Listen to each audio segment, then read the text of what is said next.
杯棒如丹，一杯棒丹。别对衣裳得了，我马卡达丁舍的现在选的不是东蹦丹，你东别黑狗，什么还模糊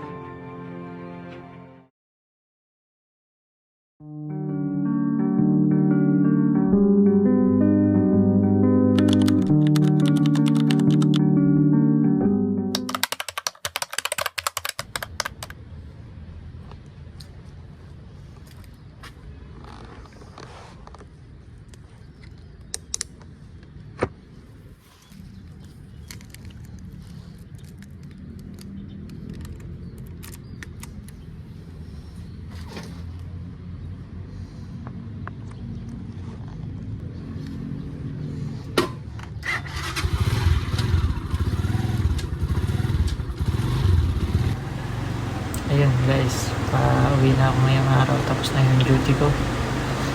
Samahan nyo ako ngayon sa biyahe ko pauwi.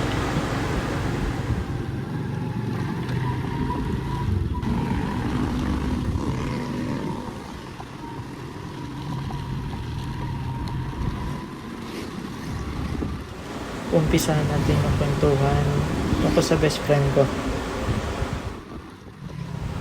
Bale, umpisahan natin nung transfer sila dito sa Bulacan from Manila nung 4th year high school ako. Bale, nag-aaral ako noon sa Bonsora National High School. Bale, nung paglipat nila dito sa Bulacan, dito rin siya nag-transfer. Bale, magka-batchmate kami nung high school, pero magkaiba kami ng section. Bale, di pa naman kami agad close nun. Nakikita-kita ko lang siya nun sa kapilya, sa church, sa lokal ng Santol. Di naman din kami masyadong close agad. Mas di rin kami nag-uusap nung nasa school kami, nung high school pa kami. Dahil may kanya-kanya pa kami talagang circle of friends. Tapos, yun nga, habang tumatagal, na dahil may tungkulin ka, mga awit, unti-unting nagkakaroon ng closeness or yung nagiging magkaibigan, nagkakakilanlan.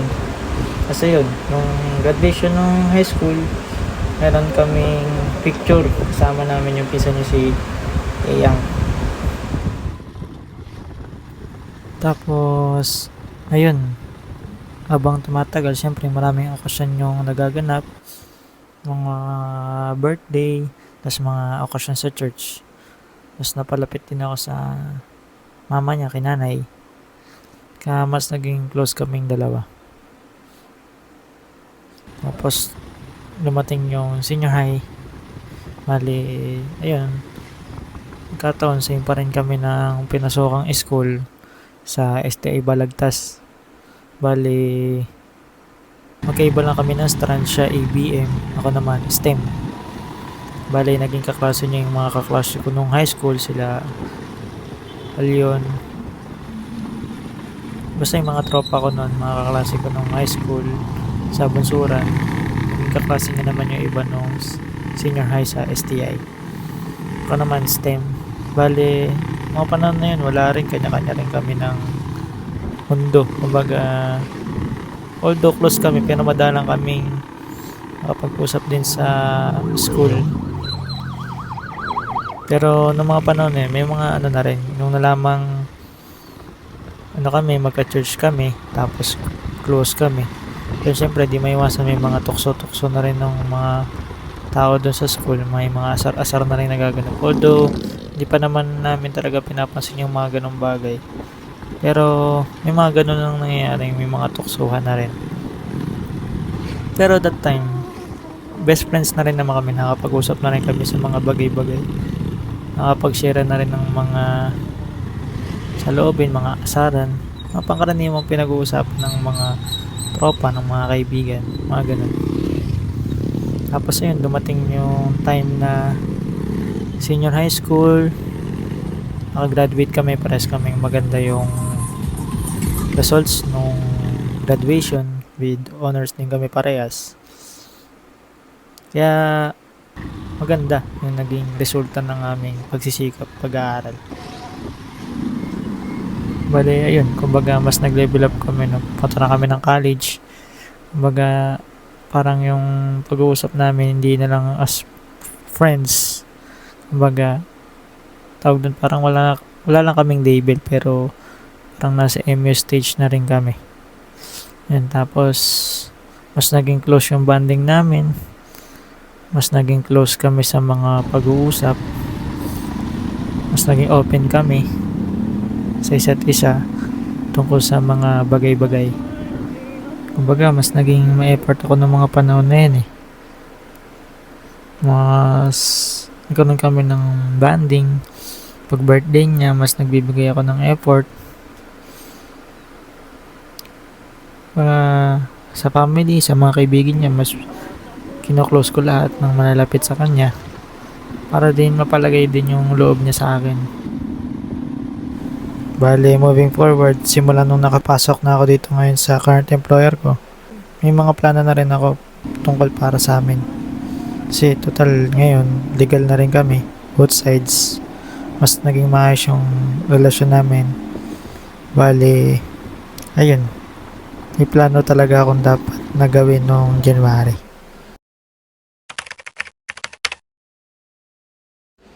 Bale, sa bid na to, naganap pa ako ng singsing sa Tutuban tsaka sa Binondo. Kasama ko yung bunso ko nung nasa Quiapo pa ako nung board exam. Siya yung sumama sa akin para maganap ng singsing sa Ongpin. Record ko naman ah. Hindi kasi nung, kailan ba yun? Isang gabi. Kuya, wait lang. What age ka na ulit? 25 pa lang ako. Si ate siya.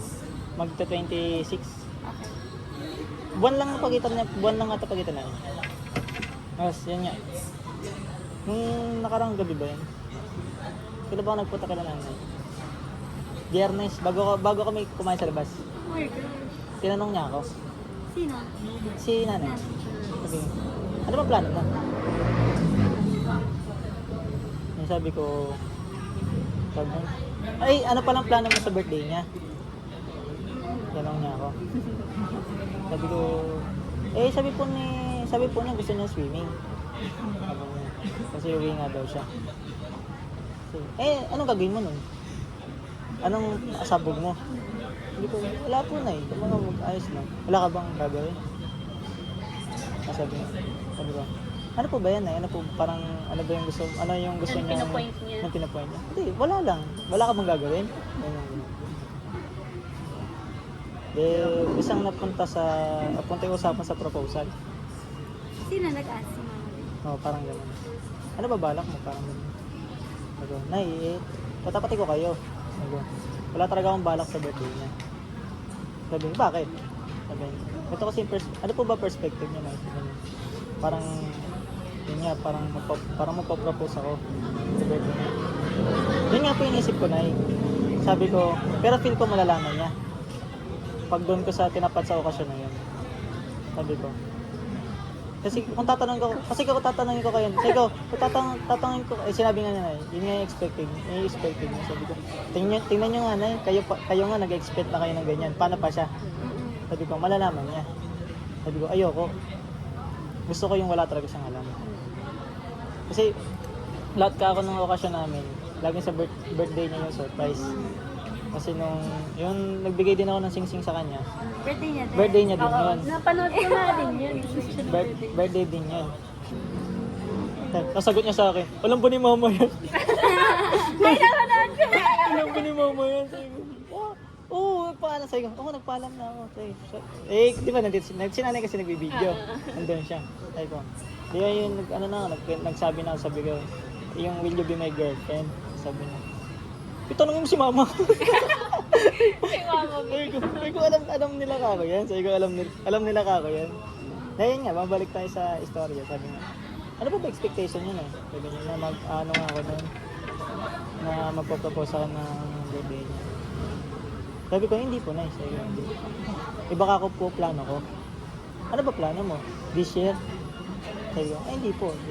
Sabi ko, pero ito po yung plano ko. Sabi ko, hindi ko po alam kung paano ko i-execute. Pero ito po yung plano ko. Hihingi po ako ng tulong. Muna. Hindi kanino. Sa inyo po tsaka sa mga kaibigan niya. Kasi hindi ko po kayang ako lang mag-isa gagawa na ito. Parang uuwi Ikaw muna umuwi Uuwi ako. Kasi hindi ko kaya ka akong ganito. Pero di ko pa totally alam kung paano ko po gagawin. Oo. Pero may idea po, alam ko na po kung kailan ko siya gagawin. Oh my God. Ay, wala pa? Wala pa, excited ba? Naku na kaya excited. Hindi ba this year, next year? One of the reasons, pero ayun, naka-video naman. One of the reasons kaya din ako pumayag sa kape. Dahil hingin ko yung tulong nyo. Ah, okay. Paano? Hingin ko yung One of tulong the nyo. reason ba siya pumayag magkape tayo? Ay, okay. Hingin ko tulong nyo. Kuro-kuro Ay, wala pa. Uuwi ako. Tapos tinanong niya ako, kailan babalak mo? Kakasala kayong lahat. Kasama kayong lahat. Kailan babalak? Wala pa. Bale, after ng pag-uusap namin na yun, nilarapan ko na yung plano ng January is hindi na ituloy. Personal decision ko naman na hindi na ituloy dahil sa pakiramdam ko, hindi pa yun yung right time para gawin ko yung bagay na yun. Tapos, yung singsing, hindi na rin ako bumili sa Ongping kasi feel ko yung design is halos magkakamukha lang. Tapos may narapat kong manap ng unique kahit na hindi siya gold, at least customizable. Fast forward natin yung mga nangyari. Bali, narapat ko na hindi na isama yung friends niya sa gagawin kong plano dahil yung iba'y malayo na. Tapos, ang iba'y busy na rin sa kanya-kanyang trabaho. Kaya minarapat ko na ako na lang ang mag-isang gumawa. Bale, ito ay hiningi ko naman ng basbas sa kanyang mga magulang, sa kanyang mama at papa. Kinausap ko naman sila ng maayos at naipagpaalam ko naman na gagawin kong bagay na to. Ganon din naman sa mga magulang ko. Naipagpaalam ko na rin naman ng maayos yung balak kong gawin. Bale, nung Friday, April 3, ito po yung mga nangyari.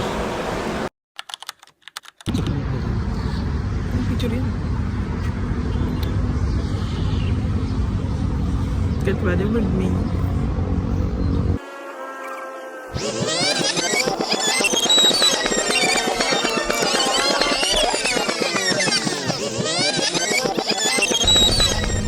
Sa-surprise mo na kita. Ano yan? Pandemic? Pandemic era. Wait lang, kukunin ko sa tricycle yung regalo ko. Ano legal? Diba yan? Mukha kang ano dito. Kaya ka muna, mainit eh.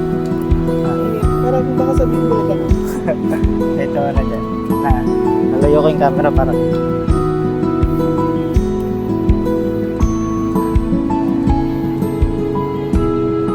Ha?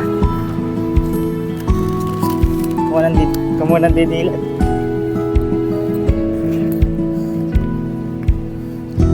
Ha?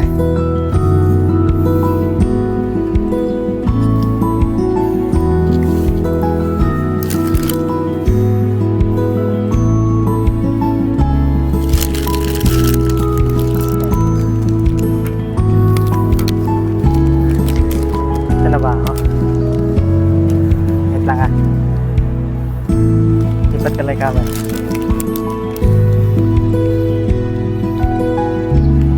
Dami kong pants ah.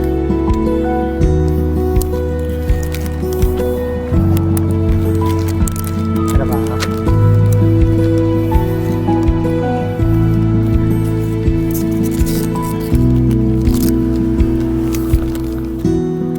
Okay, sige na. Masama na.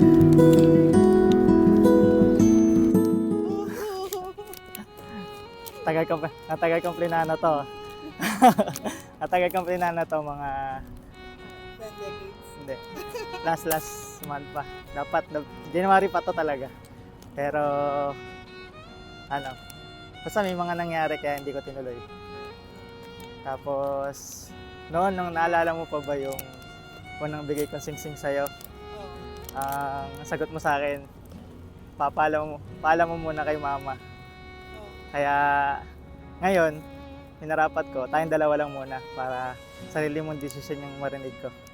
Bale, naipagpaalam ko naman to kay mama mo at papa mo. Gandi naman sa parents ko, napagpaalam ko na rin. Oo, pagpaalam ko na sa kanila. Kaya nabanggit ko naman to. Tapos, naalala ko, ang dami natin pinagdaanan. Ang bilis ng panahon. Tapos, kalahin mo nga naman nung nagtanong ka sa akin nung birthday ko. Ay, nung nagkape tayo.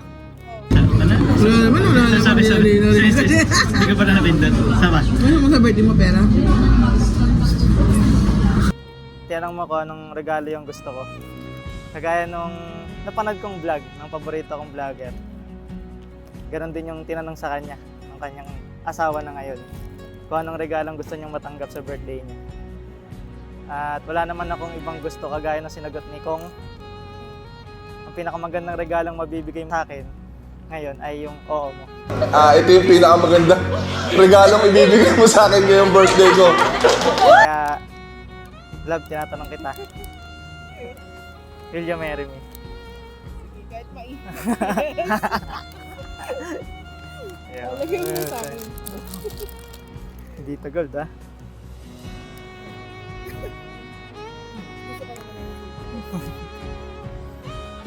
Sana lang kasya. Pag hindi, papalitan ko na. Palitan ko ng maliit. 7 na yun ah. Hindi yan. Kasi yan. Kasi yan. Size ko. Yan. Gusto mo ba?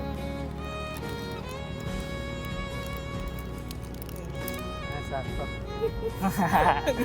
Nangitig pa ako. Kaya ka pa kaya dito. Oo. Love you.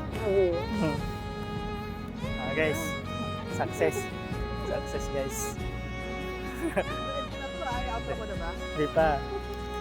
Nag-date pa kami guys. Di ba? Bawal kasi magpanata sa loob. Dapat magpapanata talaga. Yun ang plano ko. Kaya Pero ano muna, sa The Garden muna kami sunod na ito. Aba.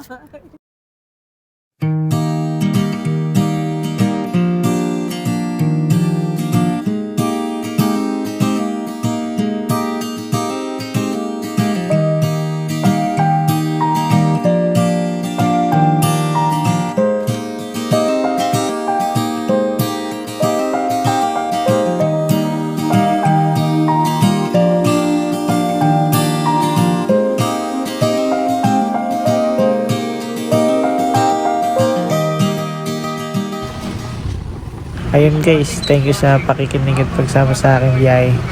Pero ang pinakamasarap na biyahe para sa akin ay yung biyahe na rin pa uwi.